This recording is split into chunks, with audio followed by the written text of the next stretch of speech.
Hi, I'd like to welcome everyone to QX Financial's channel.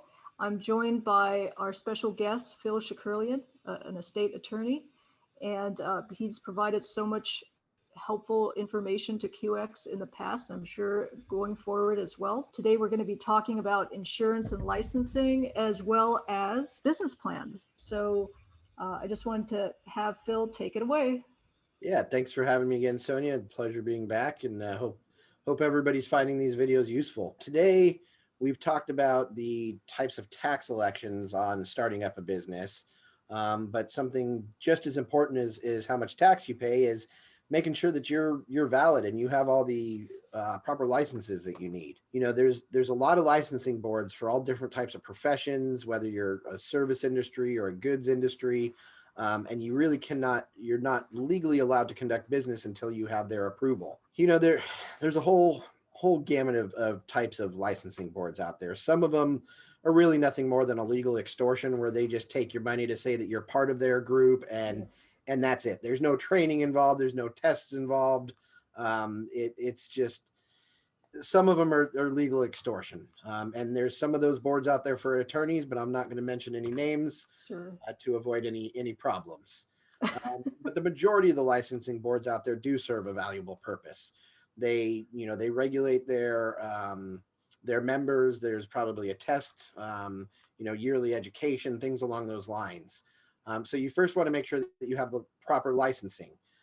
One thing to keep in mind with licensing is some different types of groups require a license for the individual, the owners or the employees, and a separate license for the business. Other ones you can just have, for instance, like myself as an attorney, I can have my bar license and open my law practice, and I don't need to get a separate license for them. I do, however, have to be a professional corporation. The rules of the state of California say that attorneys and other professionals can only be either a limited liability partnership or a professional corporation. As much as I have told you guys the benefits of LLCs and taxing LLCs, I can't even be an LLC because the state licensing board for California for attorneys prevents me from doing so. Not pleased about that, but it is what it is.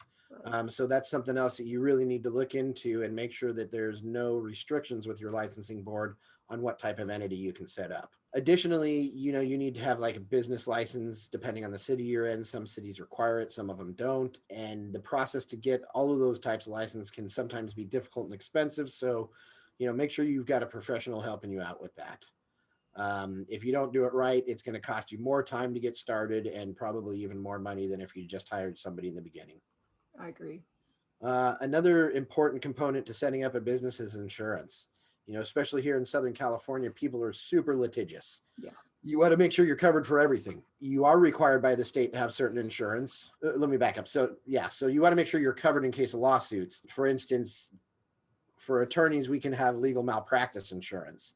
Some other types of businesses would have errors and emissions insurance. Yes. And that's basically, if you're a human and you make a mistake like humans do, then you're covered and you don't have to worry about being, losing your personal assets and things like that for something you did trying to do your job. But then there's other insurances that are required and by the state and federal government for that matter. For instance, if you are an employer, you have to pay for unemployment and workers' comp insurance. And I can't think of any of the other ones off the top of my head, but there are some other ones. You may also have assets. If you sell goods and you have a warehouse and you have all the merchandise in there, what happens if there's a fire or a natural disaster? You want to be insured so that you don't lose everything.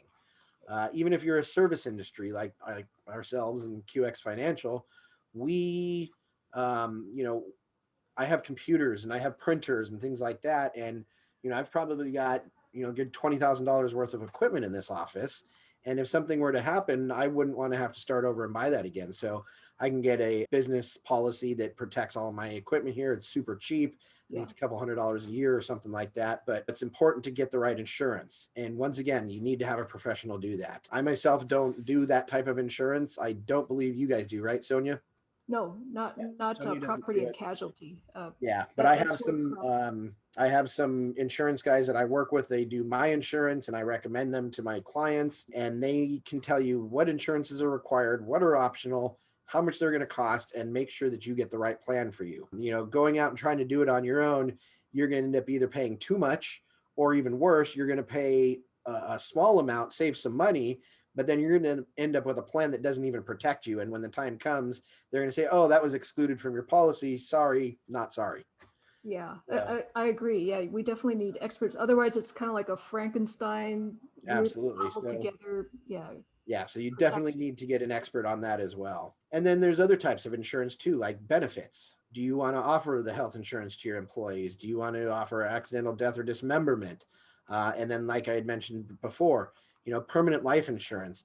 A lot of employers put money into 401ks, 403bs. Those are okay. They can help the employee out. They can definitely help the employer out by getting a deduction, but they're not really doing the employee a justice. If you offer your employees life insurance rather than a 401k, you're going to give them a tax-free retirement versus a high tax retirement. And so that's, once again, you need somebody like QX Financial to advise what type of plan is best for your company, your employees, and to make sure that everybody's happy in their retirement.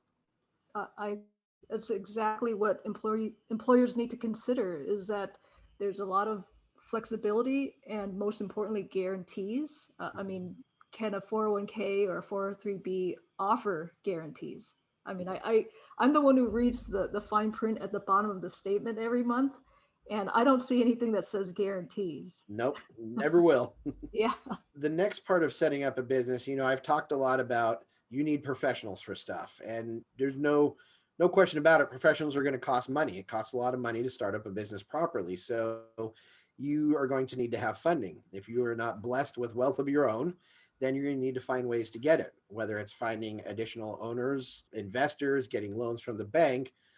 Any type of financing you need, you're going to need to have a good business plan to get that financing. So although I don't do business plans myself, I have done them, but I don't really offer that service to clients. I do work with people that do those business plans. And I want to go over some of the briefly some of the stuff that needs to be in a business plan to make sure that yours is effective and going to help you get that financing you need.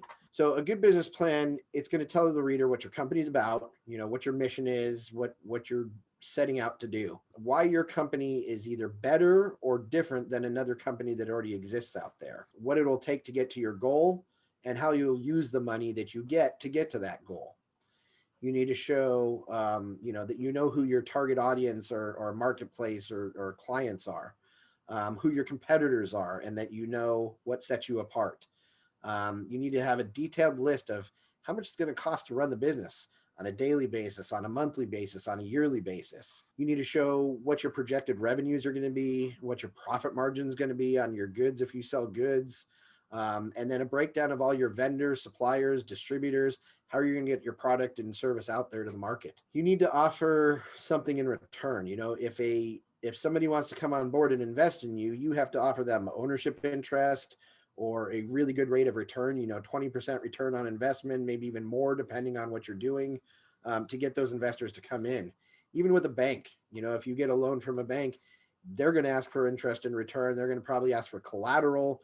So you really have to offer something in return. Finally, you got to do all of this in a visually appealing way. You can't just put together a bunch of sheets of paper that have all this data on it and hand it to somebody and expect them to read it. They're going to look at it and throw it to the side and say, I have no interest in reading that. You need to do a PowerPoint presentation or something along those lines to make it visually appealing and easy to understand so that people are interested in what you're doing. And once again, that's something that you need to have a professional help you with. Yeah, I totally agree with you, Phil. I mean, this is what all the aspiring entrepreneurs and business owners need to consider when they're building their business. You need to have all this in place, your insurance and your licensing, as well as a great business plan. So thank you for touching on those areas and enlightening all the viewers. Absolutely. So I want to thank you for sharing. And to all the viewers, if you like this content, feel free to click on that like button and share and comment. Thanks, Phil. Everyone have a great day. Thank you.